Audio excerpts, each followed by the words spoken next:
But let's get to some questions. Jobs seems to be the big issue. Unemployment nationally has been over 8% for years now. A little better in Minnesota.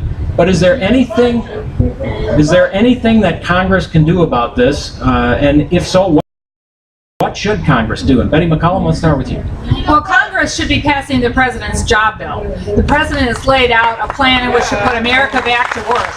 And we need to be investing in our infrastructure so that we are regionally competitive, so that we're nationally competitive, and so that we can be competitive in the international market. That also means reinvesting in our schools and our education and making sure that workforce training for older adults is available that's affordable, as well as working towards making sure that college and vocational schools are affordable for our students. And that's what I want to go back to Congress and work on. Let's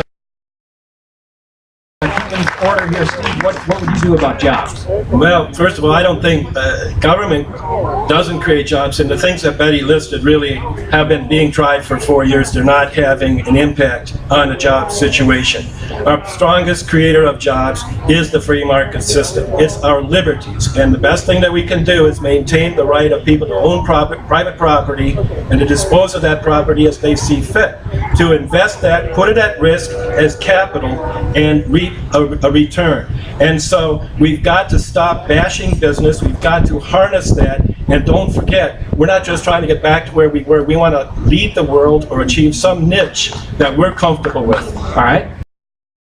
Tony Hernandez, what would you do about the jobs issue? Well, as I've been campaigning this summer and talking to small business owners, men and women in our district, the number one thing they talk about is uncertainty.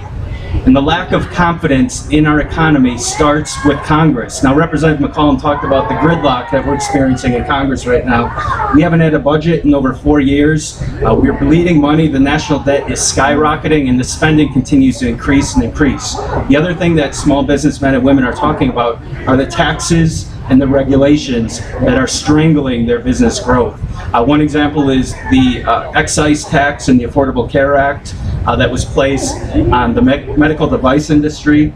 That's killing jobs right here in our state and across our country. So we need to understand that we live in a global economy nowadays, and right now our tax structure on a global level is not competing with the rest of the world. So we need to figure out a way to reform our tax structure, lower taxes, so that businesses want to come back to America in order to invest.